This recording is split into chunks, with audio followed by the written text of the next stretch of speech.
Hello and welcome to Red Shirt Cinema Club, a weekly podcast about falling in love with Star Trek. Our film this week is Star Trek 3, The Search for Spock, in which we are shocked to discover there's a chance the Enterprise's science officer might not be dead. Join us as we pull apart the film's key moments from Klingon dogs to Vulcan finger banging. Is Rob a Star Trek fan yet? Keep listening to find out.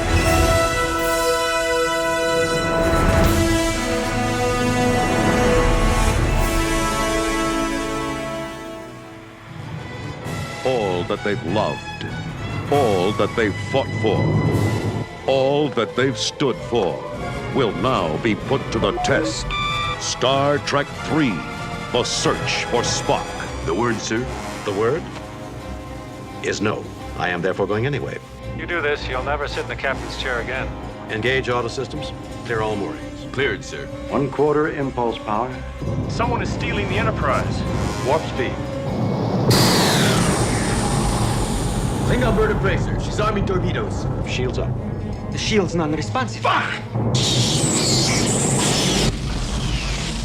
We're a sitting duck. Join us on this, the final voyage of the Starship Enterprise. Star Trek 3, The Search for Spock. The adventure continues. Welcome back, everybody. My name is David Jackson, your captain today. I'm joined, as always, by First Officer Nathan, who shakes his head. Still not having that. The power I get from just being able to speak first in the podcast, honestly.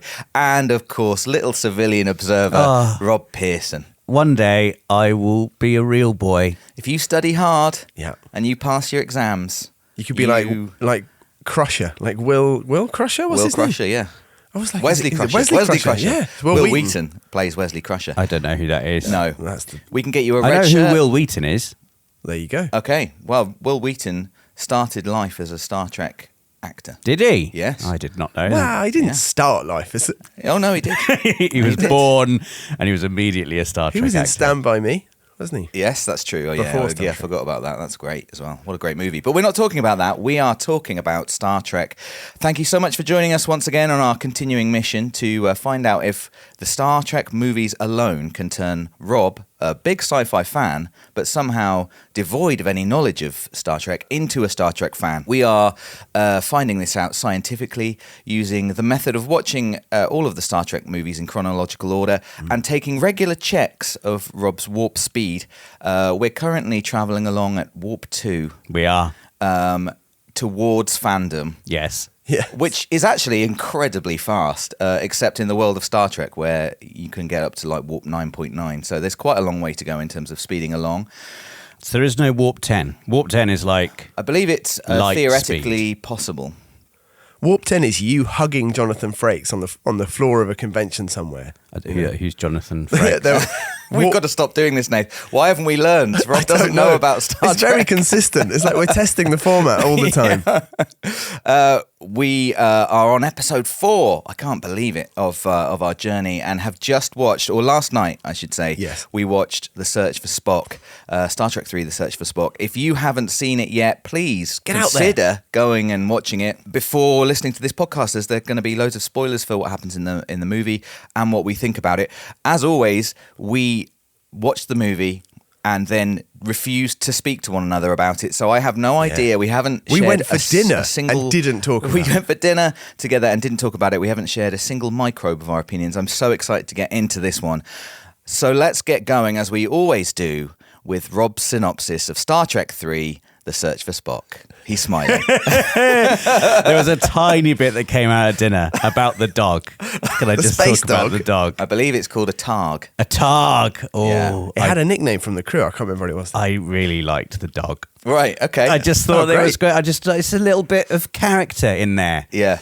Just a little thing that I enjoyed. I a didn't good know sign. I didn't know these creatures existed in the Star Trek universe. Yeah. And all it did was like be a bit gooey and evil. Yeah. And be and Christopher Lloyd said, "Feed it. Make sure you feed Yeah. the dog." And it was all snarly. Anyway, And the officer looked a bit nervous at that. yeah, He was a bit like, oh God, feed the we targ. got to feed it. But that's jumping ahead of ourselves. We'll go back to the beginning. Star Trek 3, The Search for Spock, begins with a recounting of the final scene of Star Trek II, The Wrath of Khan. So we get to see Spock's It's very small at the beginning. death isn't it? scene, and it gradually grows in size and the colour gradually fades back in. I thought it was a very weird choice. Very weird. And like kind of really just lends the audience no sort of respect really whatsoever to remember what happened. But anyway. But a choice nonetheless. A choice nonetheless. A choice that was made. And pretty soon, Kirk and the rest of the crew of the Enterprise, they are coming back to dock of a really very fancy-looking space station. The Excelsior, is that what it was called? No, that's the ship, the new ship inside the space dock. For God's sake. I thought I was really proud of myself. I thought, I'm going to remember this name. But I thought there was a real step up in quality in terms of the visual effects. I thought the space station looked very nice. Agreed. The green screen of the Enterprise on top of it, not so great. No. But the rest of the stuff around it, I thought was very good. I enjoyed the shots of the crew all doing their, okay, we're going to do your look out the window shot now. Imagine you're seeing this amazing space station, and they're all like, wow, and the lights all blue on them. But at some point, there's like an alarm goes off, and there's a life form detected in Spock's living quarters, and everyone's very confused about this. So Kirk goes to check it out. It turns out it's Bones. Bones is in there, and he's saying some weird stuff. He's talking about logic, and immediately I'm thinking, oh, Spock's soul is somehow inside Bones. Surely you can figure that out, Kirk, because he's saying things that Spock would say. He's talking about logic and all this stuff, but Kirk just calls a medic and gives Bones a hug. Elsewhere in space, we get a new evil villain appear out of nowhere, quite literally. He's got a cloaking device on his ship, and it's Kruge or Kruge. I can't remember exactly how to pronounce it. An evil Klingon played by Christopher Lloyd, who I thought phoned it in a little bit in this movie.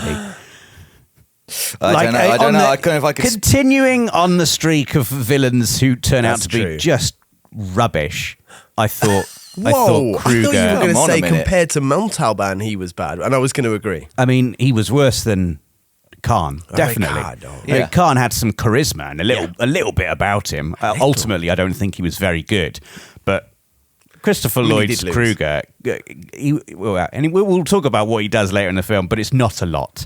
And he is after the Genesis device for nefarious reasons, and we see him just doing a very evil thing. He's obviously, I'm assuming he's like paid for some information on the Genesis device, and one of his subordinates, the Valkyries, is aboard another ship, and she has information that she uploads on a little tape. That's how you do it. She puts the tape in a thing, Yeah. and then the tape appears where Kruger is, and he's like, yes. And she's like, I'll get my payment, won't I? And he's like, yes, you'll be paid in full.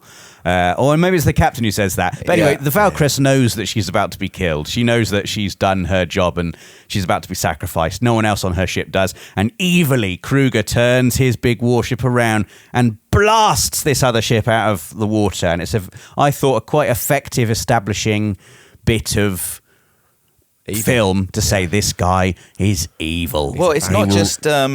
She's not just his subordinate. She's his lover. Oh, really? Well, I she didn't says get something that. like "my love." Yeah. She says like "yes, my lord," or "I'll a bit miss of you, my devotion. love," or something. It's a very. I don't want to get my opinions, but I had some opinions about that section. That was weird, wasn't it? It was very weird, and I don't think it really. Apart from maybe suggesting like Evil. ooh, he's- Evil was he's the bad. headline. He's a bad guy. Yeah. It seemed completely unnecessary. And, Unnecessary? Why Yeah. not just beam her back aboard? What was it that she'd seen a tape of Kirk, so I have to blow you up? That's insane. Why? Yeah. Because it shows you how evil and merciless Kruger is. I know, I but he can't could have argue with beamed that. her back and then killed like the guys and still been Yeah, evil. but he's so evil. He's like, I can't have you sharing this knowledge now. Yeah. Only I'm allowed to know this. Only me and the other guys Me on the and the ship. other I'm going Klingon to show guys. these two guys as soon as this tape's downloaded. Guys, look at this. Look at this. He gets Look at Sorry, I'm going to get These carried guys away. are going to the Genesis planet, and I'm still going to blow you up. So that happens. Yeah. And I think it might be around at this point where Christopher Lloyd tells everyone to feed his evil space dog. I Yeah. can't remember exactly, but we see the dog as well. And he's just like scratching it on the chin while sitting in his evil chair with his evil dog going, Slimy dog. I enjoyed the evil dog. So we're back at the space station. Kirk is told by one of his superiors that's it for the Enterprise now. It's a 20-year-old ship. It's had its day. Everyone's a bit sad. Kirk sort of accepts this, but I think it's quite clear that he doesn't accept it. But then soon after, we're introduced to Sarek, who's Spock's father, who asks Kirk, "Well, you've..." So I don't really understand the Vulcan lore, but from what I understand from this scene, it seems that when a Vulcan dies, their body and their soul, which will be separate because the Vulcan will have done a mind meld on someone and transferred their soul or their consciousness to another person. The Catra, I think it was called. Yeah. That must be returned to Mount Salea, is it? On the planet Vulcan? Yeah. And Sarek asks Kirk, did he mind meld with you before he died? And Kirk doesn't seem to know anything about this. It's more than that. He's angry at. He's like, why haven't you done exactly. your bit? It's obvious. You know you've got to do this, right? And Kirk, for some reason, doesn't know that being friends with the Vulcan means that when they die, you've got to return their soul and their body to Mount Salea on Vulcan. And I think Kirk is quite, I don't want to say hurt, but he feels quite ashamed, I think, that he hasn't fulfilled his obligations to Spock. And so he tries to find out who Spock has indeed mind melded with, and he does the classic sci-fi thing of looking at a video, go back, enhance, zoom in. What I liked about this was that it was like, oh, let's look at footage. And it's like, this is security footage. No, it's the movie. It's just beautifully the film. shot security footage. Brilliant You've got security all kinds footage of coverage of the film. Yeah. And it wasn't the only time that footage from The Wrath of Khan was used, because there was another bit where, again, they're explaining what the Genesis device does, and I'm pretty sure they use the exact same CG shot that shows it destroying a moon and then these are revitalizing expensive the and moon. also, like groundbreaking at the time. We've That got was the Genesis bit done right, then we'll just do that again, yeah? Well, I mean... Well, the scientists haven't done a new presentation, have they? They're all dead. That. It's like literally 2 weeks ago that it's like they're not going to make a new one. I think that's forgivable. Jim, I've seen this. In the narrative, it's a new one, but we're talking about a film that's being made years later. Yeah, well, for some reason in this one, Kirk's doing an update to like the Genesis device. But I mean, Carol Marcus has just disappeared completely. Yeah, Carol's gone. I mean, Carol that's not addressed is whatsoever. gone. And elsewhere, outside the planet Genesis, the research vessel Grissom is doing some research. Yeah. And they track a life form near the metal capsule that Spock was ejected from the Enterprise in. The proton torpedo. No, photon torpedo. Doesn't photon torpedo mean light? Why is it a metal box? Anyway. Who knows? Maybe that's the box they keep the light in. The I think quite incompetent captain of the Grissom says, no, you can't beam this life form back aboard the ship, which is probably fair enough. It might be contaminated. And so a detachment asks if they can go down to the planet's surface and investigate whatever this life form is. And that turns out to be Lieutenant Savick, who I'm assuming is the same Savick from the previous film, just recast. The very same. And also David. Everybody's favourite, son of Kirk. Sulky little David. Especially Kirk's favourite. So they're down on the planet's surface and they encounter a child Vulcan. And it transpires that the Genesis device, something has gone wrong with the Genesis device on this planet. And it's not gone to plan. And it's had the effect that the planet is essentially on a path to destruction. And it's affected Spock in such a way that he is rapidly aging. So the Genesis device has resurrected him, and he's already like a 10-year-old child, and pretty soon it looks quite painful what he's going through, and quite soon he becomes like a teenager. And then Klingons. The Klingons come because they want the Genesis device. So they've got the info on the Genesis device, and they come and they blow up the Grissom. Grissom was rubbish. I guess it's a research vessel. It was terrible. It was a research vessel. Didn't stand a chance. By accident, by the way. Oh, yes. Kruge says target the engine only. Yeah. I don't know why. Because he wants hostages. prisoners. He wants says. prisoners. Oh, that's right. He wants prisoners. And so they blow up the Grissom and they're like, oh, sorry. I tried. Lucky shot. Yeah, it was a good shot, right? The whole thing blew up. And Kruge is, and I think he even kills the guy who does it. He does. He's like, well, you idiot. Someone else is like, wait, no. Before you kill me, there are prisoners you could take on this planet. And Kruger's like, oh, great idea. Yeah. Let's go to the planet and take those prisoners. I like there was one smart Klingon. It was really weird. Like it was like in the Gremlins 2 where there's one smart Gremlin. He spoke completely normally with no accent. Anyway, we're back to the space station and Kirk, now entrusted with recovering Spock's body from the planet Genesis, also has to go to the planet Genesis, but he has to ignore the orders of his superiors to do it. Kirk comes back to George Takei and Chekhov and the gang, and he's like, the word is no, but I'm going to do it anyway. Yeah. And then Classic Kirk. and then we get what I like to call the Mission Impossible bit, where the gang just, for some reason, just everyone's really on top of their game in this bit. They punch some people. George Takei does like a kung fu throw on a massive man. Yeah. They break McCoy out of the Federation Funny Farm, or whatever they call it. He's on his way to the funny farm. It's not made it there yet. They break him out, and Kirk says to him, "Oh, by the way, Spock's mind melded with you. You've got Spock's soul in you. We're going to go and get his body, and we're going to take it to the planet Vulcan. Let's go!" And so they get into the Enterprise. Don't sell Uhura short here, because this is like her one scene in the movie where she has that kind of conversation with that really annoying guy who has no respect for her she gets whatsoever. him in the closet. And he's like, "Oh my God, it's Admiral Kirk," and like she's not been hanging around with Admiral Kirk for forever. And then like get in the closet. I thought that was great. It's like and I will talk about this later, but like each of the characters gets a bit, they get a bit of something more than they've had in the other movies. If you're not Bones or Spock or Kirk in the other movies, you really just sort of sat down and nodded. Are these guys all on the TV show? Yes, And Scotty, Chekhov, Sulu. Chekhov.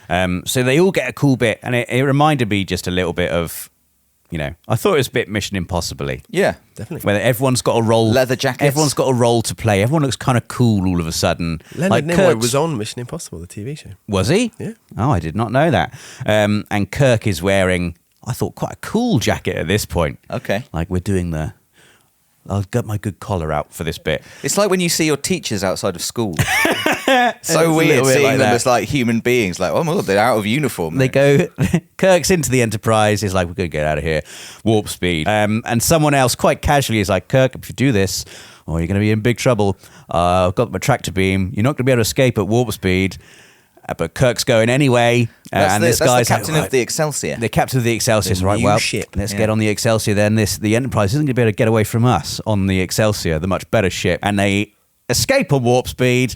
And the Excelsior guy's like, well, tractor beam time then. Transwarp time. Transwarp time, is that what it's called? They've got a better engine. A better engine. They're going to go faster, quicker. That's what But it they is. haven't counted on the fact that Scotty, the Scottish man, has sabotaged He the has. Excelsior's taken the batteries out. warp drive. He's done something. Well, he has like a little handful of like 3 bits of pipe, doesn't he? And they're ready to go, and it all fails, and they realise something's been tampered with, and we cut to Scotty, who triumphantly is like, ha ha ha ha. So that was just a nice bit, and I don't think anyone was too sad there. Like the captain of the Excelsior felt like he was a bit like, Kirk. What was his little stick that he had? Did everyone else notice that? He had like a little kind of, I don't know, foot-long kind of little sort of stick. He did. I'm guessing that's just The captain's stick. the captain, the Excelsior. No, That's no. part of the Was it Excelsior. the captain's log. When they make, the upgraded ship comes with a stick stick. for the captain. A downgraded captain. All the other captains in this, maybe this is like in Shatner's contract, but all the other captains in all the movies are terrible. So everyone is now heading to the planet Genesis. Kirk's going there to retrieve Spock's body. Kruge is there to steal the Genesis device somehow. And Savick and David are on the planet because they're now stranded there because their ship's been destroyed. Which all leads to... Can I interrupt? Are you going to skip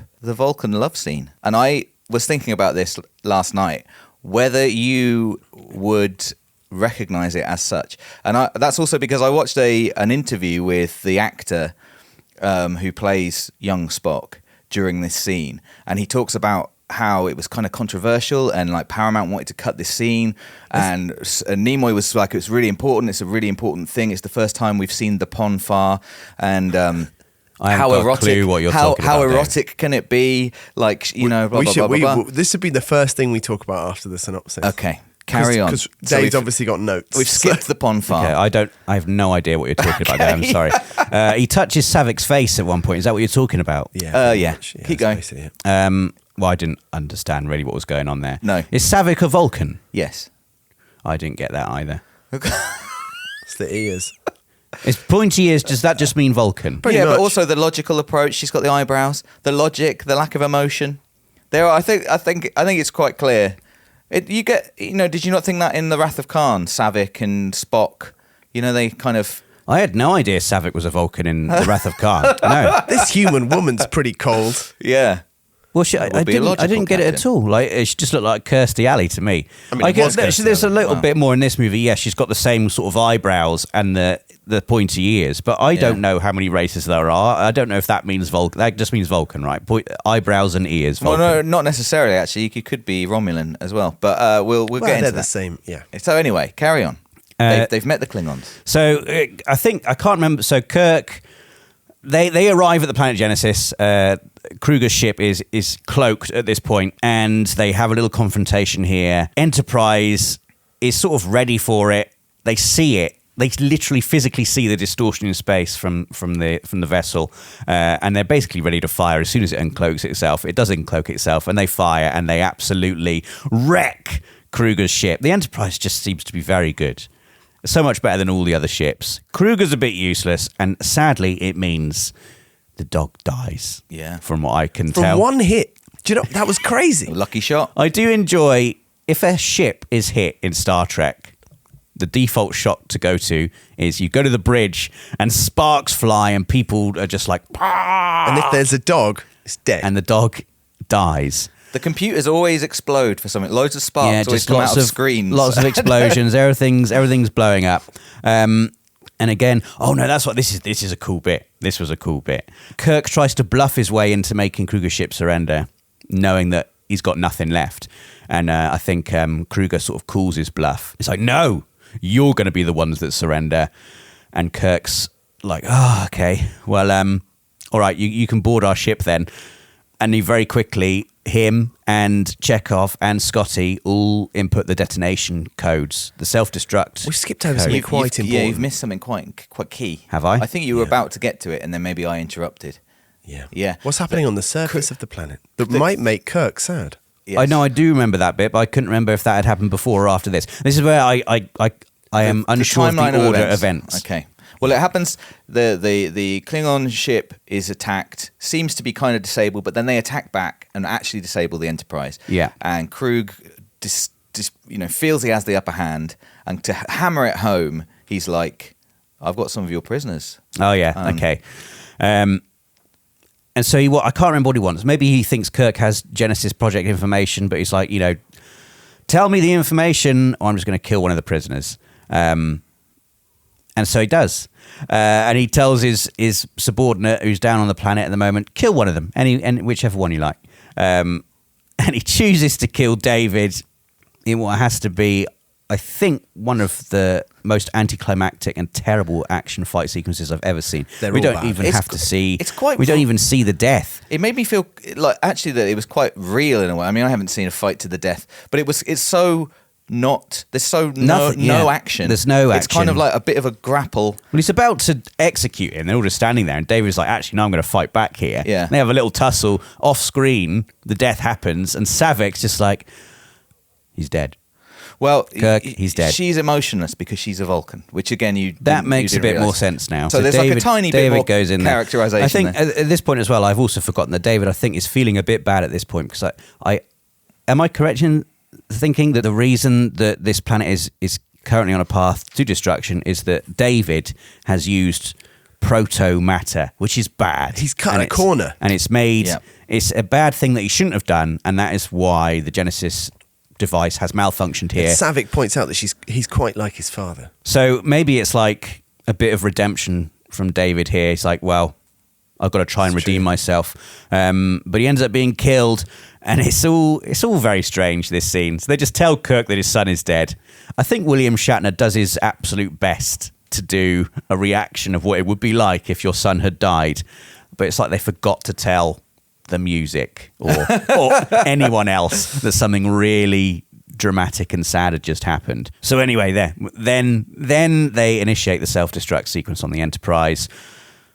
They secretly beam down to the planet and wait for all the Vulcans to beam onto the Enterprise, knowing it's about to blow up. What did I say? Vulcans. The Klingons. It's hard to keep track, all right? It's all right, you're doing well. And I really liked this bit as well, where they go into the bridge. Where is everybody? Yeah. The computer's speaking. What's it saying? 8, 7, 6. They all just look very worried at each other. And the Enterprise is just gone, just obliterated. Yeah. Self-destruct, it blows up. Yep. So I'm assuming it's coming back at some point, as I assumed Spock would be coming back in this movie. But for all intents and purposes, that's the end of the Enterprise. Yeah. So we're on the planet now. I think Kruge there's one more surviving Klingon on the Klingon ship. Kruge comes down to the planet's surface at this point. Kirk's there, Savik's there, the rest of Kirk's crew is there, Spock's there. And Kirk and Kruge have a little fight, which is, if anything, even worse than the David fight. And it ends with Kirk just kicking Kruge into a volcano. Yes. Which I did enjoy. I enjoyed the imagery of it, and you could tell they were going for some kind of climactic ending to this, and I enjoyed the attempt. He tried not to kill him. He's like, give me a hand. But I can't believe that his parting gambit when he's like, oh, do you know what? I actually hate you. Is I've had enough of you. I think he says, I'm so sick of you or something like that. It's like, I've had enough of you. And he just boots him in the face. That's not a cool line at all. And again, it's just quite a nothing end to Kruger's villain arc. Like, he doesn't really do a whole lot. And he's dead then. And then we get to the real climax of the movie, where they then go on board Kirk, he pretends this is a bit. He picks up the communicator and he does like an impression of Klingon language. I'm guessing in Klingon he says, "Beam me up to the ship." And they all get beamed up to the ship. And the last surviving Klingon says, "I don't deserve to live." And Kirk says, "I'll kill you later." And then they go to the planet Vulcan. And it's like, "Hey, you haven't killed me yet. You said you'd kill me." And Kirk just says, "I lied." So now we get to the planet Vulcan, and this is the real climax of the movie, where it's quite a dangerous procedure to transfer Spock's soul from Bones back to Spock, who has conveniently regenerated to a state where he is Leonard Nimoy. Yes. At this point. And so they do the ritual, the ceremony, whatever it is, and it works. And there's the scene where Spock slowly and gradually remembers everybody. And the line where we know he fully remembers who everyone is where he says to Kirk, "And your name's Jim." And everyone's so happy. It's like slow motion laughing. Everyone's like hugging Spock. That was the first line they wrote. Really? Yeah. And they worked backwards from there. And that was the end of the film. Dun, dun, dun. That was the end of the film. That retelling was a third as long as the film. I just want to say. We don't get any quicker with these synopses. And I guess, really, we just bare bones. What did you think of it? Did you enjoy Star Trek 3, The Search for Spock? I thought it was the worst Star Trek film I've ever seen. Wow. And I've seen 3. I thought it was the worst one. Having said that, I did not enjoy watching it. Well, I definitely got a sense of you enjoying it from your synopsis. I think slightly laughing at it, which is a fair way to enjoy a movie, rather than laughing with it. I mean, it's not a very funny film. Actually, that's not true. I think there is quite a lot of humour in there. I think I agree with you. Actually, I'm not sure. I've enjoyed it the least out of the 3 films we've watched so far. It feels so small. I think in every regard. It's like they filmed, I saw an interview with one of the production directors, I think about choosing to film on a sound stage rather than filming. There was talk about filming in Kauai, in Hawaii, for Genesis, and the reason they didn't ultimately, he said, was that they really wanted this shot of the cacti in the snow, which I think is kind of a nothing part. Like, it's not this. That is an interesting idea and a cool idea that's just kind of thrown away in the actual movie. I mean, if that's the reason they didn't. There seemed to be one shoot outside. Real outdoor shot, but it was like just looking at the sky through some palm trees in any road in LA. Right, exactly. But so it feels small, I think, in terms of like the sets feel small. Obviously, the cast is small. Like, there's a small crew of Klingons. There's obviously just the principal kind of cast is the crew of the Enterprise. Like, there's a whole plot point around Scotty somehow wiring up the Enterprise to make it so it can be run by just 6 people rather than like 6,000 or whatever it usually is. Some other. It just feels like, you know, the Genesis team are small. Everything's just very small, but not in a kind of intimate, interesting way. Just in a kind of underwhelming way. And I think it's meant to be. They just undersell everything. The idea is that of the Genesis project and what it means is it's like supposed to be kind of like the Star Trek's sort of like atomic bomb, like a new weapon that is so unbelievably powerful that no one should be able to possess it. And instead, and that's a really interesting idea, and like that's why the Klingons kind of want it. Only one Klingon, like but 7 Klingons. That's and what a I was dog. going to say. It's like it's small. It's not the whole Klingon Empire being like outraged and sending, you know, going to get it and like and political channels and all that. It's just like some kind of Klingon mercenaries have taken it upon themselves to kind of go and investigate it a bit. See, and Starfleet's just kind of dumbing it down and sort of just saying, "Oh, that planet's quarantined now. We can't even talk about it out in a nice bar." And it's just everything feels small. It didn't feel small to me in comparison to any of the 2 movies we've watched previously. It didn't. No. Well, so I thought that was interesting because you said the Wrath of Khan you felt was like a TV show. Mm-hmm. I felt it was like an epic movie. This felt to me like a TV show. Way more TV. In as much, it's even got like a recap at the beginning, and I feel like partly that's because. I think that it struggles with being episodic anyway, and the story is continuing. Like Star Trek is, like Wrath of Khan is completely different from what came before. Now we're into this continuing arc where it's literally like we catch up with them the moment after. So it is episodic again, and I think that there's like a strength in, like, this is the best movie so far for the characters. Yes. And they do all have like a bit, and I enjoyed all those bits, but I was bored. Like for ages I was bored. I thought it picked up the heist of the like stealing the Enterprise, I think helped, and that was like kind of got stuff going. But for the whole first bit, like nothing. I actually, especially reading some of the sort of what fans think about it, there's like a affection for it because of those character moments. But as a film, I was definitely bored, and I felt like the problem was, as soon as you're just wrapping up problems that you've left yourself from the last film, we've got to go and get, like, of course we've got to get Spock. Well, that was the thing for me. I didn't think it was. I didn't think there was a huge difference in quality for me between The Wrath of Khan and this.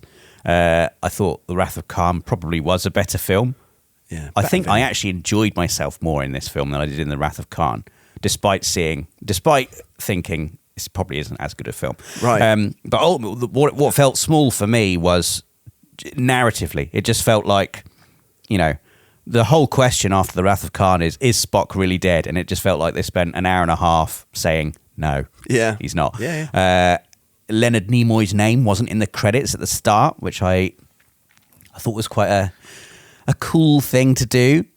I think everybody knew, surely. I saw it as quite an egotistical thing, which might be wrong, only because I read, as just a little bit of trivia, that there's like a 6-second gap between Shatner's name and DeForest Kelly's name, where Nimoy's name would have gone. Oh, that's so quite cool. rather than shifting everybody up to, like, you know, Shatner, DeForest, it's like he's not there. And I saw it as a little bit egotistical, as I can see what you're saying, is it's like, is he in this movie? Because he directed it, I felt it was like, hey, everybody, look everyone notices who's missing, right? It's me. And because my character's not in it, wink, and B, because I'm the director now. I'm quite a big deal. But maybe I'm actually being quite mean about that, and you're right. It's probably more to add some ambiguity and to make a point of Spock being dead. Do you know, also, I think interestingly for the whole arc of what we're doing, the fact that you know this is a worse film, but you enjoyed it more, I feel like that he's beginning to understand. Yes. Like, that's exactly Star Trek. Like, oh, is this rubbish? I'm kind of enjoying it. That's Well, it. I think we come on to, I've been thinking about, just fandom in general. I know the whole thrust of this is, am I going to become a Star Trek fan? Yeah. And I think being a fan of something, you are a fan of something often despite things being bad. Yeah. Like often 100%. Being a fan of something isn't often a choice. No. Being a fan of something is like, it's like falling in love. You just, you love a person or a thing despite their flaws. So I don't think this movie being bad really necessarily has any sort of negative effect on my journey towards potential Star Trek fandom, let's say. I thought there was some stuff in there which was great. I thought that I really wanted to just like pick up really specifically the Sulu thing. I thought it was really good. And actually, I think I've mentioned this either on the last podcast or just in a cafe with Dave, where every podcast so far I've talked about. You read all of their like biographies and stuff. The actors are always kind of admitting, Nimoy and Shatner are always in negotiations with Paramount, and the other actors are always like, "Oh, can I have something to do?" And in this one, Sulu was like, "I had this really good bit of business," and he's like, he's really looking forward to doing it, but he hated being called tiny, and he was like arguing with Harve Bennett, like, I've never thought of Sulu as tiny. I don't really understand this. He's not a small guy. And it's like, George, you are quite small. So they filmed it both ways. But also that guy was massive. Yeah, he could call anyone tiny. I think that's what they told him as well. It's like, it's not that you're small, it's that he's huge. Everyone's tiny to him. But apparently, and it killed.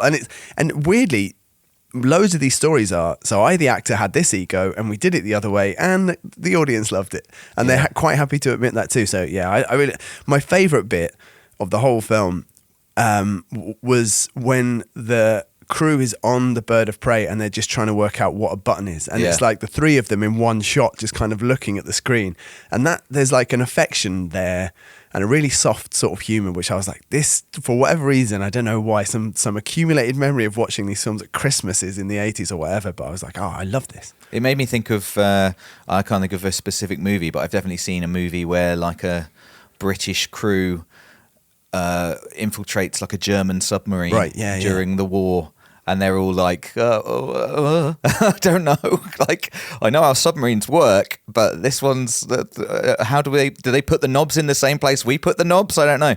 I like that bit as well. That was a really good bit, and a really interesting idea for Star Trek, a Starfleet crew flying a different vessel, like that's like feels like a big deal. I'm not sure that would have that's ever happened before at this point in Star Trek. Well, something that chronology. I don't think that, and again, it's nice to watch them all in order and then check in on the fan reaction. That this kind of set the tone for how the Klingons were portrayed, because they were in the original series, but like I think maybe not fleshed out as much. So the kind of the warlike, give me death vibe was fleshed out in this more than. I wanted to talk about that because I came to Star Trek through The Next Generation, and so there's a lot more of the Klingon Empire in the TV show and in The Next Generation, and obviously, Rob, this is your first experience of the Klingons, and they feel so different to what they will become. They're in it for a tiny bit at the start of the very first movie, and I think I was trying to think of how to describe them to you, and I think they're in the TV show, in The Next Generation at least, they're kind of like space Vikings. Like their whole thing is honor and war. They love to fight and drink, and they'll fight each other just for a sport and for fun, and everyone really enjoys it. And and the most honourable thing you can do is die an honourable death, fighting for a good cause or for yourself, whatever it is. And in this, they're just not that. I don't know what they are. They feel kind of so a watered down version. A little bit of that, but mainly not from Kruge, from that guy, the one surviving one who was left. That's on the ship. hint. The only hint you get. When I got like so he wants death. He wants death, to be killed. yes. He feels like he doesn't deserve to live. He's failed. He wants to die. Yeah, and it will be. And he's annoyed when Kirk doesn't kill him. It's extremely dishonourable to be taken prisoner, you know, like he's completely failed as a Klingon at this point, which Right. I don't think you really get from the movie and from that line. You get it, but you do get a hint of it at least. But yeah, I think it's a really interesting introduction to the Klingons. It's actually the first time that Klingon was developed. The language was developed for this movie. So I think there's a little bit of Klingon in the first film, which I think was just ad-libbed by James Doohan, who's Scotty. Scottish man. And the Scottish man.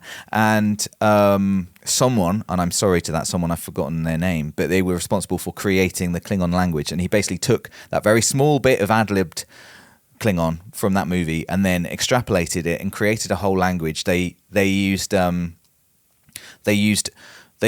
a grammar, and they used very unusual grammatical rules that appear in English to try and make it seem as things that rarely appear in English to make it seem as alien as possible. Blah blah blah. Very interesting.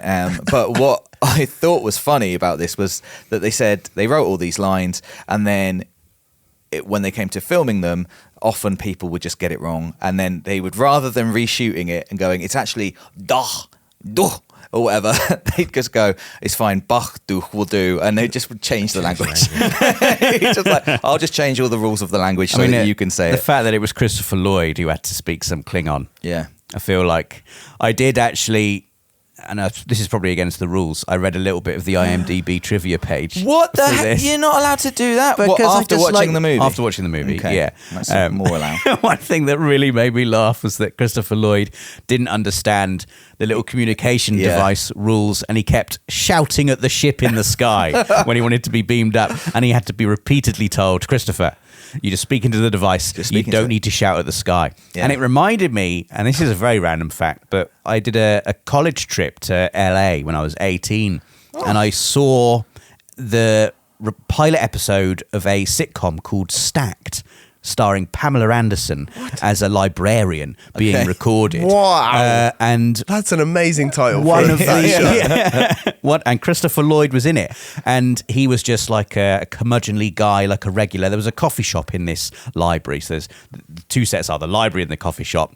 And Christopher Lloyd, I don't know what was wrong with him, but he couldn't do any of his lines. Everyone was getting really frustrated. They had to keep on cutting because Christopher Lloyd kept on mucking up his lines. Wow. And I was just, I can then imagine him as a Klingon trying to do Klingon language and not knowing how these recorders work. Yeah, but he's been around. Radios have existed on Earth. Do you know what I mean? Yeah, like you wouldn't just scream. You've used a telephone before, Christopher. Just imagine that. You're not just screaming in the direction of your friend's house. I saw an interview with Leonard Nimoy just saying that he really wanted Christopher Lloyd. I think he was actually second choice. I can't remember who was first choice. Edward Olmos. Edward Olmos. I don't know who that is. He's the captain in the remake of Battlestar Galactica. Okay. And I can't remember for what reason they didn't go with him and they went with Christopher Lloyd, but Leonard Nimoy was obviously saying how great Christopher Lloyd was. But one of the, I think, Paramount's concerns about casting Christopher Lloyd was that he was at that time known for a show called Taxi, I think, where he played like a comic character. He was a comedy character. He's a funny character. And they were worried that people would see him and would just think funny. And I think that kind of happened for me. Yeah. And I don't know that Taxi show. Obviously, like I think of Back to the Future first and foremost when I think of Christopher Lloyd. He is a comic character in that, really. But yeah, it's. I don't think it's his best performance. I think that when you've got him and then the rubber dog, that is hard to come back from. The best bit for me of him was when he shouts "Get out" when they're about to explode. Get like, out! The computer's counting down from 10. He goes, "Get out!" Like that's a good bit. But the rest, it was the whole vibe of the Bird of Prey as well. Like you've got the nice, clean, and especially the new ships, the Federation ships. They look so lovely. And the Bird of Prey is just like, it's like a teenager's bedroom. It's just like a bit funky. I didn't like, it's just like, clean it. I enjoyed that we really got like a different ship in this. Yeah. Whereas it was so easy to know what ship we were on, which I struggled a lot with in The Wrath of Khan. I was like, okay, we're on the goody ship here, the Enterprise. Yeah, right. And now we're on the baddie ship. It's all dark and gungy and green and huge. Yeah. We've been talking over the last couple of episodes about the relationship between Kirk and Bones and Spock. Again, I felt like the stuff which was enjoyable about this film was not it didn't make it a good film necessarily, but if you were sort of into Star Trek, and I thought that within that relationship, they were sort of paying off things. And the whole film is kind of it's like a mirror to Wrath of Khan. And I felt like the way that they paid off, like Bones being carrying Spock's cat trap. But I was going to ask Rob, really, did you get more? Was there? Bones had way more to do, and like the last couple of times you kind of been saying, "Why is Bones for? Why is he there?" What did you think of those? Because they gave DeForest Kelley quite some nice scenes, didn't they? With I thought this was DeForest Kelley's best performance that I've seen in any of the 3 movies so far. I still don't really understand the point of his character. He was there as a vessel for Spock, basically. Yeah. He was like, okay, we got Spock's body and we got Spock's soul, which is inside Bones. But that line, this is his revenge for all the arguments he's lost. Were you like, that's so Bones? Or were you just I don't know Bones, really. But I enjoyed that line. I thought he did a good job of playing a character who was himself, but also had someone else inside him. And I enjoyed that. I am beginning to develop an affinity for that core 3 together as a thing. Interesting. Like at the end when Spock's finally there and you see the recognition in his face. That's a good payoff. It's interesting because I would think that you would warm to Bones the most, and maybe that's because I know him so much better than you, obviously, and like I've seen all the other movies that we're going to watch. So he's more. I have a better understanding of him than you do at the moment. But I would think that you would like his character because he's quite. I don't know. He sees things differently to. He's not logical. He's emotional. He's quite happy to be contrary to Kirk and Spock. Very skeptical guy. I think Kirk and Spock tend to sort of gel a bit better, and he's like the third point who's kind of like sees things differently. And I don't know. There's something about him that I think the way he speaks his mind, and I think you would kind of warm to a bit more. So I would be interested to see as we go on with the other movies if I'm right, if you get a bit more of a sense of Bones and come come around to him more as a character. I was interested in talking about let's talk about the Pon Far, but before we do, just the sci-fi in this movie, maybe a little bit more than we've had previously. But I don't think it's very well explained. Mystical sci-fi, souls and stuff. There's this kind of not for me. Suggestion that Spock and the planet are linked. They don't really delve into it. It's not really clear whether they are, but it seems like every time the planet shudders and shakes and goes through a change, Spock is going through a change. I assume is that just the Genesis? I think, that's what I took from it. He's linked. His accelerated aging and the planet's path to destruction are the same thing essentially because they're both being affected by the Genesis device. Yeah, I think that's probably it, but I think they try and deliver it in a slightly more. They just say they're linked. They try and make it slightly more mystical, I felt, which is interesting. And it seems like just to separate them, you just have to take Spock off the planet and then the aging stops. I don't know how the Genesis device works. When we were watching it this time, and you, as an adult, you pick up on all of the little reasons that the plot's happening. But when I was a kid and I hated this film, and I hated it because. Wrath of Khan was scary, but I understood who the bad guys were. This is all murky, and I'm not really sure what's happening and why. But the thing that I really hated was that Spock just screams for 45 minutes. He's just, and I knew who Spock was, and I wanted Spock to come back, and I hated those scenes. And when you're an adult, you're like, oh, I understand. We're going to get Nimoy in a bit. But as a kid, I was just like, just stop. There's like an alarm I can't turn off. Yeah. As a colleague Matthew Castle would say, it's a bad hang. It's just a horrible vibe. It is, yeah. It's no one wants those scenes. Like it's just unfortunate, unnecessary. And then the finger banging. Yeah, the Pon Far. So like I said, I watched this interview before we watched the movie with the guy who plays young Spock during that scene, and he was like super excited. He's not, I think it's fair to say his career didn't really blossom from there in terms of acting, at least.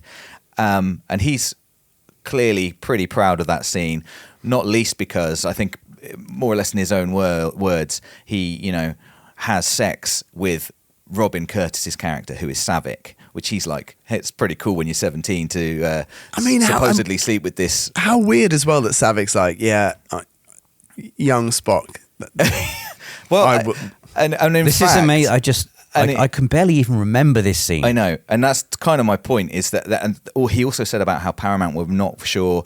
I think people laughed in the test screenings at like the kind of intimate hand touching, because Sarek does this to Kirk. Sarek towards the beginning, touches Kirk's face in the same way. As far as I'm aware, that Savick and Spock were touching each other's faces here. Well, they were more touching hands, but yeah, I mean, you're not wrong. It is Sarek's mind meld with Kirk. It doesn't look completely unlike what is happening with Savick and Spock. I thought they were just I thought it was some kind of greeting, she was just confirming Spock's identity. Yeah, like calming him maybe. And That's what I got. right, calming. And so anyway, Paramount weren't sure. They thought that people would think it was quite funny. And Nimoy was really like, no, this needs to be in there. This is really important. And I think it was so the Pon Far is like this kind of idea that I suppose had been propagated in the TV show. And obviously Nimoy was Spock. That was his character. He's lived with that character for forever. So he definitely thought this is a really important thing. Fans really want to understand this kind of idea that we've talked about before. This is huge. No. Trust me, people are going to want to see this. And I think, in fact, if you're not a massive fan of Star Trek, you don't even know, they don't explain what the Pon Far is, and you don't even know that you're witnessing the very beginnings, I believe, of a sex scene. It just seems so innocuous. That guy, the creepy's a bit strong, but it's hard when this is like your main gig, and now he's on the convention circuit. But he was describing like female fans being really keen to do like the Pon Far with him, and I was like, no, no. I hope you just teenage Spock. But teenage Spock, teenage Spock now or 10 years ago. I just hope that everyone's got their antibacterial gel. Yes, but to kind of explain, Rob, just for your. I mean, I don't have a great understanding of it, but it's like the adult male Vulcans every 7 years have this biological thing they go through called the Pon Far, which is basically like they're on heat. Like they really need to. I can't believe we're still talking about this. I know, but I just wanted to explain it for Rob so he knows that this meant to be what was supposed to have been happening, and it's like they just basically, and it is dealt with in the TV show at other parts of. Certainly in the future, we will hear more about the Pon Far in the Next Generation and blah blah blah. And it's like kind of this thing they have to go through. There's no way to deal with it other than to have some alone time with a lady Vulcan. And so that's what we were seeing there. It was Spock. He turned 17, I guess, 7 years after he'd become an adult or whatever, because of this accelerated aging. He was experiencing the Pon Far for the first time, and Savik's like, "There's really nothing we can do to help you." Expressing him into a apart dish. From this is what I'll just have to help you. And so that's what we're seeing. I wish I could show everyone Rob's face for the last 2 minutes. Absolute. Now, and Leonard Nimoy blank. thought that it was really important to have this scene. I don't know And why. you thought it was important to talk about it for this long. Well, only because it's like it's a weird part of the movie, and it's not explained well, like at all. I like, didn't Rob even remember it. I didn't even remember it, and I wouldn't have even considered talking about it. Yeah. Let's talk about the destruction of the Enterprise. What a moment that was. And you mentioned being a kid and what you remember. This is what I remember from being a kid. I thought this was the coolest play. The shot was cool. Yeah. When they were on Genesis and watching it slowly burn up in the atmosphere. Yes, that was cool. Great. Yeah. A great shot. I thought it was just the coolest, most amazing tactic that Kirk, like the ultimate. It was like his last stand, the very last card. It up was his pretty sleeve. badass. It was like, wow, turning certain death into a fighting chance for survival, or whatever the line is. That's a great line. Yeah, it was so good. And that's Bones, right? That's why Yes. we love Bones. And you know what that ship means to him and to them. And, Rob, you said about the Enterprise coming back. I'm not going to say whether it does or not, but even if it does, it's not that ship. Like the Enterprise, I think, has always been that ship. It's been refit and whatever, but some part of it has always remained, and it's been their ship. That is definitely gone now. That is absolutely gone. I do feel like there's a weirdness again, like with the Wrath of Khan, where like the big play in that is like Spock dies, and that's huge. And I think it for whatever reason it really lands in the film, and it's a significant moment. And the stuff they do in this where they steal the Enterprise and then they blow the Enterprise up, for some reason doesn't elevate that. Like when I consciously think about it, I'm like, oh, that's great. I can't argue that those are good moments, but it doesn't make the film feel as spectacular or dramatic as The Wrath of Khan for some reason. I don't know. It's something to do with how all the elements are in play and how they are hung over from the last film for me, that it feels, again, we keep saying smaller. It does feel smaller. The last thing, and along with the death of the Enterprise, and that happens really because Kirk's got himself into that mindset of, it's all a bit desperado, which I quite like, and it is weird that again, like talking about Wrath of Khan, they spend all that time, the whole point is, the sacrifice is worthwhile, I'm saving everybody. And then this film just kind of spins it all around and goes, you know what, David, he did actually cut some corners, and Genesis doesn't work. I know we spent all that time saying it did. And even though Spock saved everyone is now going to be put in jeopardy just so we can go and get his body. He might not even be alive. It's a weird kind of complete spin. But once they've, I struggle with that. But then once they do that, Kirk's just kind of like desperado. I'm going to steal the Enterprise. Do you know what? I'm going to blow the Enterprise up. And then part of the reason he's in that mindset is because David dies. And I don't know what to think about that scene. I didn't think it was rubbish. I thought, my actual thought when we were watching it, because what is the line? You Klingon bastard, you killed my son. Yeah. He says it over and over again. And I was thinking, under the laws of the UK now, I think that's racially aggravated assault. You know what I mean? Like, even just calling him Klingon bastard, it's like, it just seems so strange. It felt really strange to me. Maybe it's a swear word in Star Trek is quite incongruous. Yeah. It feels like they've evolved past most swear words. But it's old man damn. Shouting at other, you know what I mean? Like, it was so ineffective, and like Christopher Lloyd, Kruge didn't care. He didn't react in any way. He was just sort of like taking it, and he's shouting across a telephone. But it was also quite shocking, I guess, to see Kirk reduced to. Like, I thought it was great. Clever... You said, Rob, in your synopsis, like, he did his best with a really difficult scene. I think he does really well with a difficult scene. Seeing him like stumble back and kind of trip up is a powerful thing, and I don't know how someone reacts to that kind of situation, but it felt right to me. And if perhaps the rest of the movie didn't give him much support in terms of music, etc. Well, for me, I don't think I had enough affinity with the character of David or enough time with Kirk and David's relationship for me to feel any sort of emotional resonance from that. I didn't care that David was dead, really. I was glad he was dead. This is one situation where we've all got the same... Because that is all of David. You've seen all of David's character and their relationship. Well, I'd say the only thing is that the longer you're with Kirk, maybe the more impact him having a son has. And you're like, well, and it's part of the idea of accepting that this crew is older and they're middle-aged now and their characters are different. But yeah, we haven't been with David for very long, and he's very annoying. So. Although he's less annoying in this movie. Yeah. I assume they made an effort to try and make him less annoying. Like he admits to having done something wrong. He has like a small arc, right? He's done a bad thing, and he tries to redeem himself by saving Savick. Yeah. It's interesting. We haven't spoken at all, and I'm not saying we should, about the space bar. The old space bar trope. Bones in his bar. Have you forgotten this? Oh, with yeah. the guy with the ears? Yeah, that was a bad bar. It wasn't a good bar, was it? No. Not a good bit. I also, right at the start of your synopsis, wanted to bring up the Star Trek security guys. They're back. Who with their groin protectors and hockey helmets. Who apparently find a door that's been forced open and sort of just stand near it and wait for the captain to you go in. The captain's just dressed in his normal clothes. They've got dressed to the nines in their sort of American football headgear, and they're like, "You go in, we're scared." They are rubbish. I don't know what they're doing. And I'd like to talk about the final scene of the movie, which I think is probably, by final scene I mean final section, Vulcan, which when I was a kid, I imagine I found extremely dull.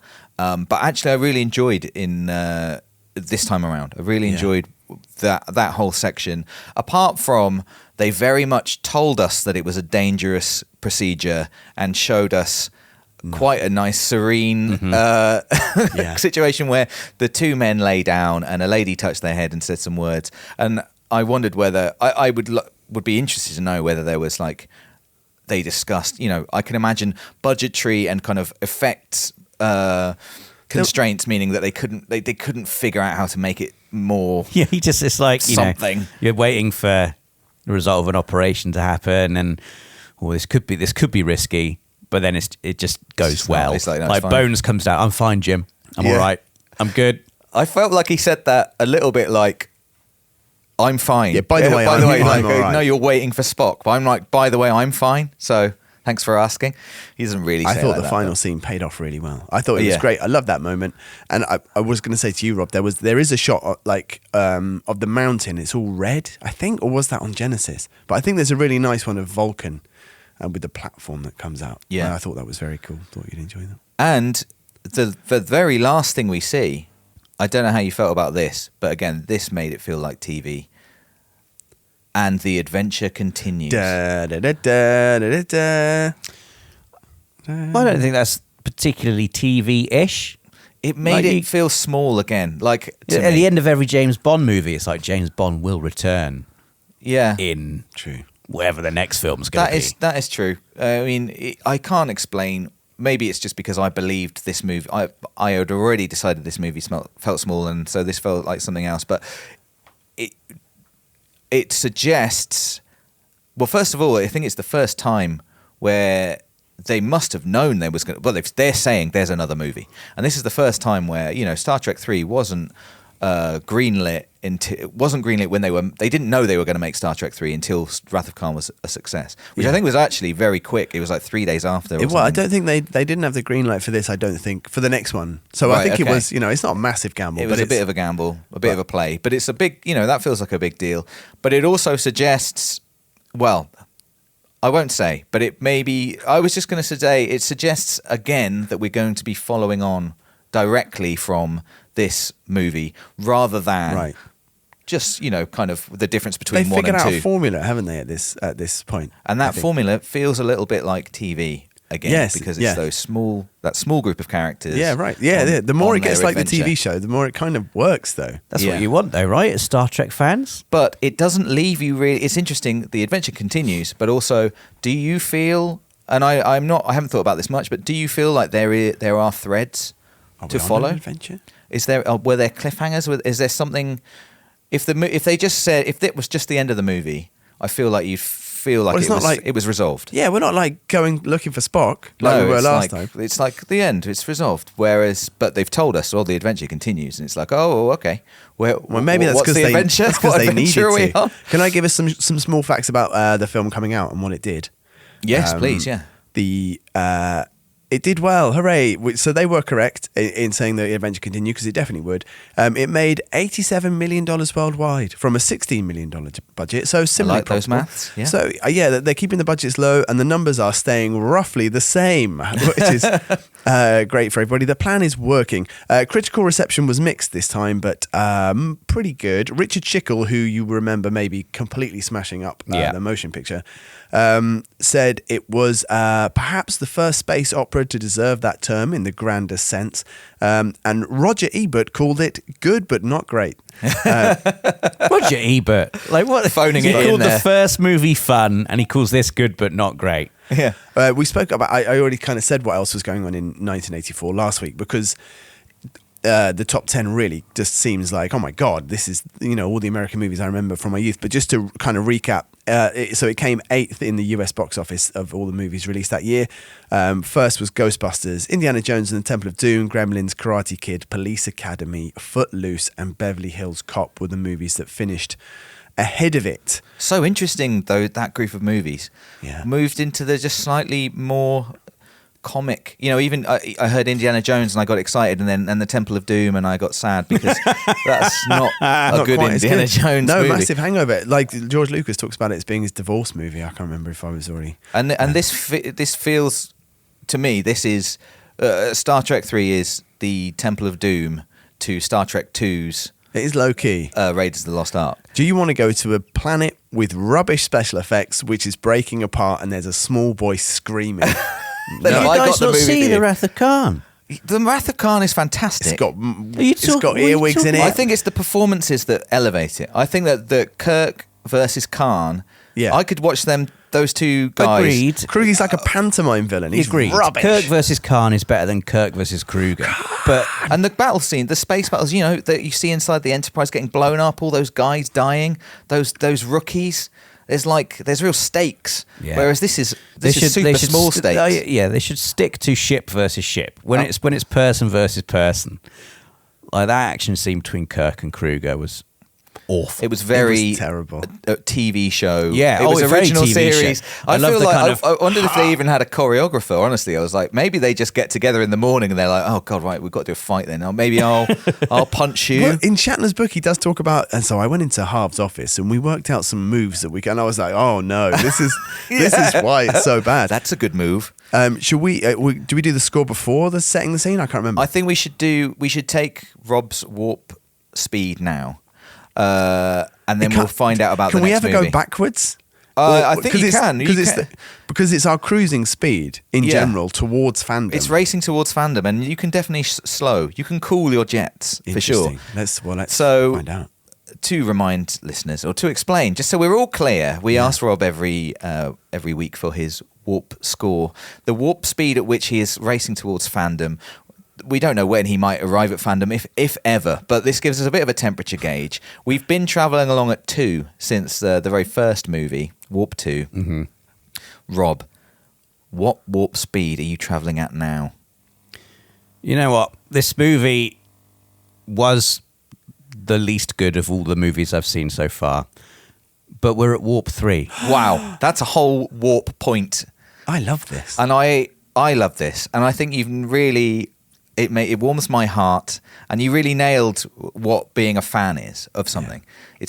It's not. You have to like it, warts and all, and sometimes often in sport, in spite of the warts. And it's because I wanted to clarify. I feel, if being a fan of something is akin to being in love with someone or something, then I feel like I'm just developing the littlest bit of a crush on Kirk and Spock and Bones as a trio.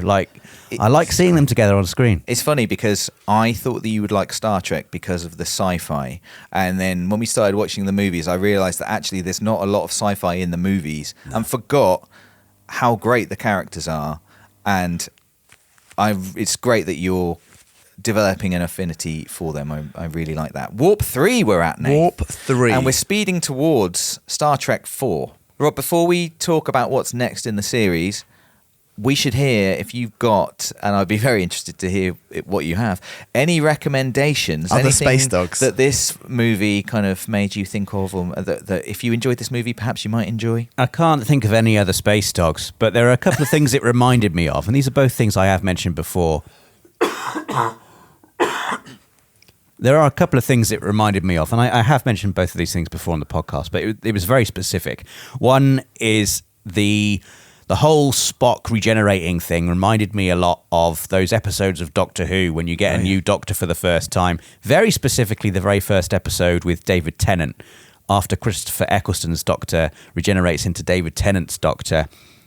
You come and watch Doctor Who because you want to see the Doctor, right? But the first episode of David Tennant era Doctor Who is like, he's asleep for pretty much the entire episode, right. And he comes out right at the end in his pajamas and wins a sword fight against a baddie, and it's like, here's the new Doctor, and it reminded me very much of, I always get really frustrated with these episodes because you just want to see the new Doctor in action doing his cool stuff, but he often has this weird sort of amnesia thing going on where his biology is all a bit weird. He's reconfiguring and reprogramming himself on a cellular level, and so you never really get an episode of Doctor Who, really. It's an episode of waiting for, okay, what's he going to look like? And that reminded me, I got that same sense of, I was anticipating Leonard Nimoy's return for this whole movie, essentially. Yeah. The movie is called The Search for Spock. People come to see a Star Trek movie because they want to see Spock. They want to see Kirk as well. Spock's the guy, right? He's the cool one. Everyone's favourite character is Spock.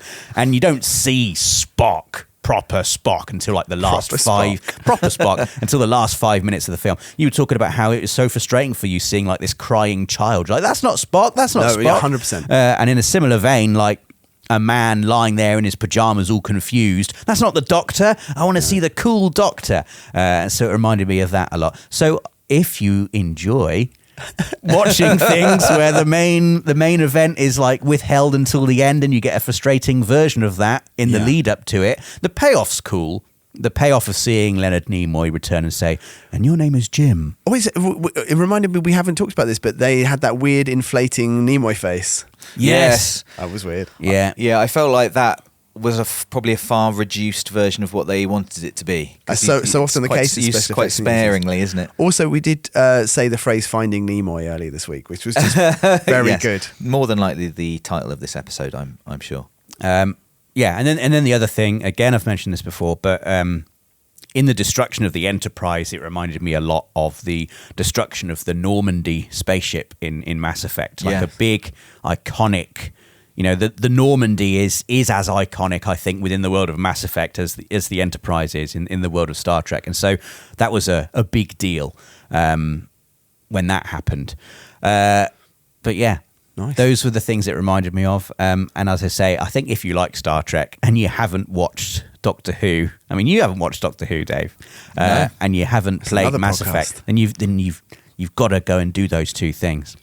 So with that being said, Nath, do you want to talk to us about the next movie? I would, yes, absolutely. Of course I will. Star Trek 4. So very quickly then, to skip over the what happened in the aftermath of the film being released and making some money. Strange time at Paramount. I've told you over the last few podcasts that they had this incredible team of executives which had made them the #1 studio in the 70s and then into the 80s. Right after the film came out, so September 1984, Barry Diller, who's still around, he left for Fox. He went and then he set up Fox TV, like the fourth network. That was like his big project that he wanted to do. So that's where he went. Michael Eisner left a few weeks later, went to Disney, sort of rejuvenated Disney, and he brought Jeffrey Katzenberg with him. So that team basically left. But even though there was all this turmoil at the studio, as we've kind of spoken about, Star Trek team was pretty solid. Harve Bennett was producer. Nimoy was coming back to direct, and negotiations began for that. The first kind of record in the Hollywood press is July 1984, so just a month after the film had come out, they're deep into negotiations. So they're basically getting going straight away.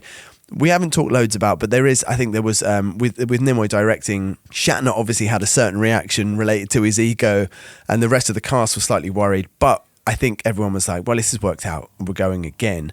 Nimoy really wanted to make the next film different. The quote that he that's out there is, he wanted no dying, no fist fighting, no shooting, no photon torpedoes, no phaser blasts, no stereotypical bad guy. Dave's laughing because he knows what's in the next film, I think. Sorry, this is Nimoy who wants this. Yes, he's like, this is what I want from the next film. And he's directing it again. He's he's going to direct 4. They kind of locked him in straight away just because it worked. And I guess he's probably... Is that what they have to do to get him to be in it? Okay, you can direct it as well. Well, pretty much, he talks about how... when Gene Roddenberry heard he was directing 3, that his response to Harve Bennett was, "You've hired a director you can't fire." And it was like, thanks, Gene, who I've known for 20 years. So they settle on a time travel story. I think that there's a few time travel stories from the original series, and I think they've become to everybody's notice, and they were like, oh, this could be cool. And they settle on, I don't want to spoil loads, but they settle on traveling to the present day. And partly that is because they could save money on sets. And also because at this point, I think they're ready to broaden the audience. The film series is up and running, but it is obviously quite close. You see, it's got there's a rubber dog and there's Klingons, but it's like, if we can set it in a contemporary setting, fish out of water, it could broaden who's going to come and watch that film, which is basically exactly what happened. When they settle on a time travel story, Gene Roddenberry pitches his JFK story again. Oh, please. I'd love it if this ever happened. Dawn Steele is now taken over. I think she's head of production. They spend a year writing a version of the story. Eddie Murphy is the biggest star in the world at this point. His movies have come through Paramount. So he was on SNL, then his movies were all Paramount movies. So Beverly Hills Cop, Another 48 Hours. He expresses an interest in being in this film, which really, I think, sends them down a blind alley for a while. And they try and write a version where he's a scientist in the modern day who's going to interact with the team. Eventually, he's like, no, I'm fine. But that means that they basically, Dawn Steele then calls Nick Meyer, who wrote and directed The Wrath of Khan. Please come and save us again. We're in a bit of a pickle. He comes in. He writes the middle. So Harve Bennett writes acts 1 and 4, and Nick Meyer writes the middle. So, and when you see the movie, it kind of makes sense structurally. It works. They go off. And another big delay was that Shatner was a major holdout this time. The way that he describes it is that him and Nimoy have got favored nation contracts. So whichever one of them they basically are treated the same by the production. So if one of them gets an increase, the other one does as well. And so he's like, well, it was my turn. You know, we take turns. We save on lawyers' fees. And so it was my turn to do this for Leonard. So for 5 months, he won't join the production. Shooting finally begins in February of 1986, and the film was released in November the 26th of the same year. So ILM, again, doing all of the special effects. Tiny bit of context just before we go then. So that's how the movie came to be, and it will be released in at the end of 1986. 1985 and 1986. Obviously, the years that Rob and Dave arrived. Let's go! Sorry, I got very excited about my own existence there. So we're on a 2-year cycle, effectively. So that, again, I didn't really realise this. After all of the shenanigans of getting it from the TV show, it takes a decade to get it from the TV show to one movie. That one movie is like, I don't know what we're doing. But then once they get into the rhythm of it with a TV producer, and it feels a bit TV, like we've been saying, the movies are once every 2 years, and they stay once every 2 years from this point on. So we're just in production. One thing about the Shatner holdout for his $2.5 million was that this is, I think, credited as one of the reasons they start production on The Next Generation, because they're like, do you know what would be cool is if we had a load of Star Trek actors who hadn't been around for 20 years and were much cheaper to work with. Like, these crazy salaries. Exactly. So 1985, number one movie at the box office. Won't go too much into it because it wasn't the year that the film was actually released, but this is what's happening. The sci-fi does drop off a little bit. It's still a big part of the market. Number one film was Back to the Future. So very much still, it's Amblin Entertainment. It's Spielberg, Robert Zemeckis directing. Still got that very kind of nostalgic, back to the 50s. It's like similar to Lucas's whole vibe. Number 9 was The Goonies. So just, again, more Spielberg energy, lots of things I like that. Again, this is what I remember of Hollywood from the 1980s. But there is also a new kind of action cinema beginning to come to the fore after Terminator in 1984. Rambo First Blood Part 2 and Rocky 4 were 2 and 3 in the box office in 1985. Red Sonja and Commando were also released. They did not trouble the top 10 though.